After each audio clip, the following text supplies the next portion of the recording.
ভারতে আশ্রিত সাবেক প্রধানমন্ত্রী শেখ হাসিনার প্রত্যর্পণের বিষয়ে বাংলাদেশের কৌশলগত অবস্থানকে নরম হিসেবে অভিহিত করেছে ভারতের গণমাধ্যম। গণ-অভ্যুত্থানের মুখে প্রধানমন্ত্রীর পদ ছেড়ে ভারতে আশ্রয় নেওয়া হাসিনাকে হত্যা ও দুর্নীতির মতো অভিযোগে বিচারের মুখোমুখি করতে বাংলাদেশের অনুরোধ ভারত উপেক্ষা করলেও ঢাকা কঠোর অবস্থান গ্রহণের ইঙ্গিত দেয়নি। গতকাল ঢাকায় সাংবাদিকদের সঙ্গে আলাপকালে অন্তর্বর্তী সরকারের পররাষ্ট্র উপদেষ্টা তৌহিদ হোসেন বলেন, শেখ হাসিনার প্রত্যর্পণ আমাদের দ্বিপক্ষীয় সম্পর্কের একটি মাত্র বিষয়। আমাদের দুই দেশের মধ্যে আরও অনেক গুরুত্বপূর্ণ ইস্যু রয়েছে যা সমানতালে এগিয়ে নেওয়া সম্ভব।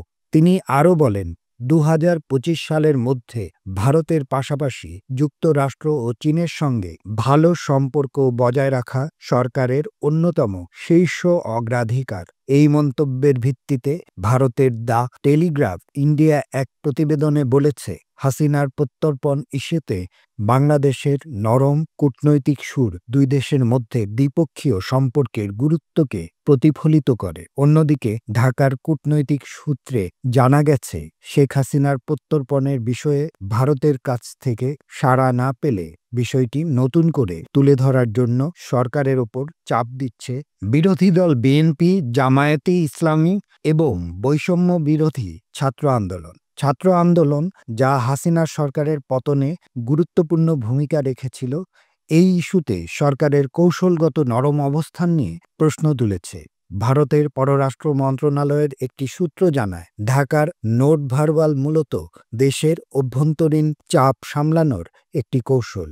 ভারতীয় এক কৌশলগত বিশ্লেষক বলেন, ঢাকা জানে হাসিনার প্রত্যর্পণ বাস্তবায়ন প্রায় অসম্ভব, তাই তারা ইস্যুটিকে বড় করে তুলতে চাইছে না। তবে নয়াদিল্লির কূটনৈতিক মহল মনে করছে, বাংলাদেশের এই নরম অবস্থান দ্বিপক্ষীয় সম্পর্কের ভারসাম্য রক্ষার প্রচেষ্টা। খাদ্য আমদানি সহ অর্থনৈতিক নির্ভরতার কারণে এই কৌশল গ্রহণ করা হয়েছে। ভারতীয় এক কূটনীতিক জানান, শেখ হাসিনার প্রত্যর্পণ ইস্যু অত্যন্ত সংবেদনশীল। এটি কেবল দ্বিপক্ষীয় সম্পর্ক নয়, বরং আঞ্চলিক স্থিতিশীলতার জন্য গুরুত্বপূর্ণ। বাংলাদেশ সরকারের এই কৌশলগত ভারসাম্য এবং পররাষ্ট্র উপদেষ্টার বক্তব্য ইঙ্গিত দেয়, হাসিনার প্রত্যর্পণ ইস্যুতে ঢাকা বাস্তবধর্মী অবস্থান গ্রহণ করছে। তবে বিষয়টি নিয়ে ভবিষ্যতে কী পদক্ষেপ নেওয়া হবে তা সময়ই বলে দেবে।